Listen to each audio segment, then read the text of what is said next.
Virtua Boy, PlayStation 1 в Соединенных Штатах, Sega Saturn в Северной Америке, 32X в Европе. Что вам больше запомнилось из того, что было ровно 25 лет назад, то есть в 1995 году? Мне лично запомнился выход приставки Nintendo Virtua Boy и операционной системы Windows 95 от Microsoft, которая, можно сказать, была глотком свежего воздуха, чего не скажешь про Windows 3.0 или 3.1. Однако дело не в этом, а в том, что ровно 25 лет назад появилась интересная разработка, о которой вы 100% не слышали и не видели. Впрочем, как и я, и мои друзья, которые об этом проекте узнали не так давно. Проект называется Super Akan, и именно про него сегодня будет идти речь. Что ж, задерживать вас не буду, давайте наконец начну свой рассказ. Super Akan – это домашняя игровая приставка, разработанная тайваньской компанией Funtech Entertainment Corporation и выпущенная 25 октября 1995 года. О самой компании мало что можно сказать. Она была основана в Тайване в 1983 году и через некоторое время стала частью другой компании United Microelectronics Corporation, или же UMC. Как-то так. В начале 90-х главными конкурентами на рынке игровых систем четвертого поколения считались Sega Mega Drive и Super Nintendo, однако компания из Тайваня, Funtech, тоже решила выпустить свою приставку, но под именем Super Akan. Но не тут-то было. Чтобы вы поняли, в то время у компании не было опыта в консолях или играх. Дизайн приставки и игры для нее было сложно разработать, поэтому дату выхода перенесли на 25 октября 1995 года. В то же время приставка поступила в продажу, но все пошло не так, как хотелось бы. Дело в том, что приставка Super Akan вышла в эпоху систем пятого поколения, то есть когда уже приставки были 32-битные. Она никак не могла конкурировать с первой PlayStation или Sega Saturn. Да и по технической части она была уже значительно слабее, нежели вышеупомянутые претенденты. Плюс задержка производства была, что является тоже фактором смерти приставки. Чтобы хоть как-то спасти проект, компания разработала для своего детища надстройку, чем-то похожую на Sega 32X и CD-аддон, однако и это не помогло. В результате, по слухам, было продано всего 5000 копий, что очень мало по сравнению с другими приставками, как популярными, так и провальными. 5000 это, конечно, кромешный ужас. Если не ошибаюсь, еще фактором смерти приставки являлась большая цена на тот момент – 2900 новых тайваньских долларов. И если мы все это переведем в рубли, то увидим, что 2900 новых тайваньских долларов, ну по крайней мере по нынешнему курсу уж точно, это почти 7500 рублей, ну или же 7413, а в евро 83. Да, не так много, ну и я вам скажу, не так мало. Все-таки цена большая.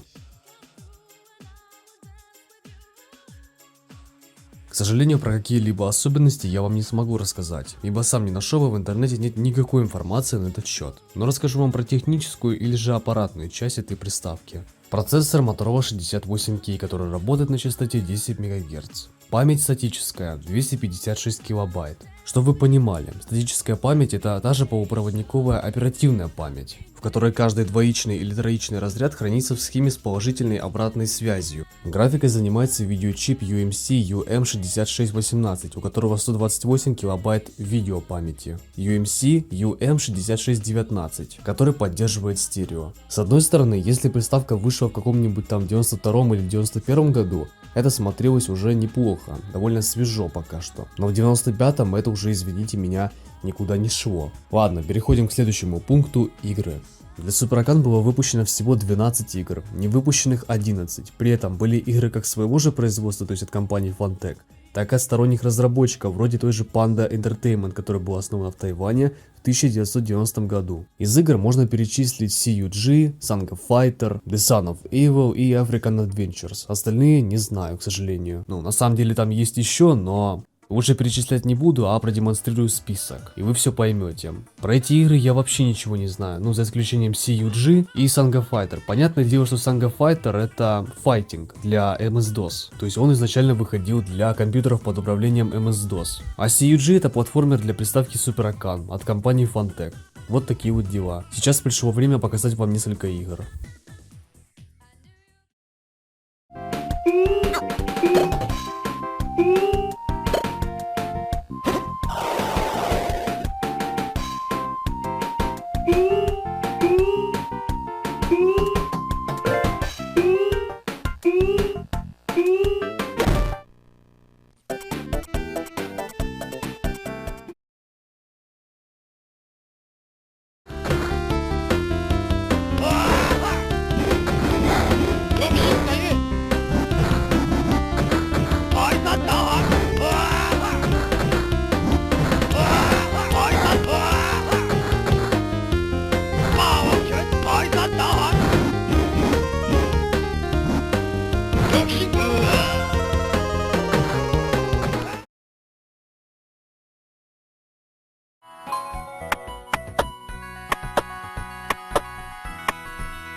Oh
my god!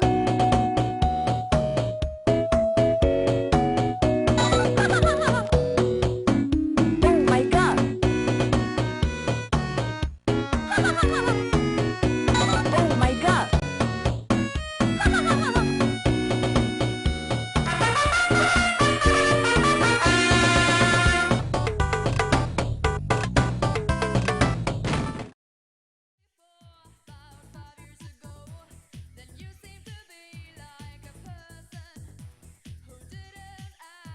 В наше время, к сожалению, отдельного эмулятора Super Akan не существует, поэтому эмуляция возможна только через другой эмулятор, и называется он MES. Благо с этим он справляется отлично. Кто хочет попробовать, ссылка на раздачу с RoadRacker будет в описании под видео, а у кого не работают торренты, то файл с OneDrive или Mail.ru облака будет тоже в описании под видео. Это будет не просто файл, а zip-архив. С эмулятором и играми тоже. А что касаемо нашего времени, то приставку нельзя купить вообще. Даже на eBay она не найдется. Я проверял. На этом, в принципе, все. Это все, что я хотел рассказать про приставку Super Akan. Планировал еще добавить сюда 2 человек, это, естественно, TripleCA и ретро-комната, чтобы они тоже рассказали что-то, но не позвал. Не позвал я, и в итоге рассказал все сам. Но, возможно, в следующем выпуске они будут участвовать. На этом все. Не забудьте подписываться на канал и ставить лайк этому видео, если вам оно понравилось. Все. Всем удачи, всем пока, спасибо за внимание.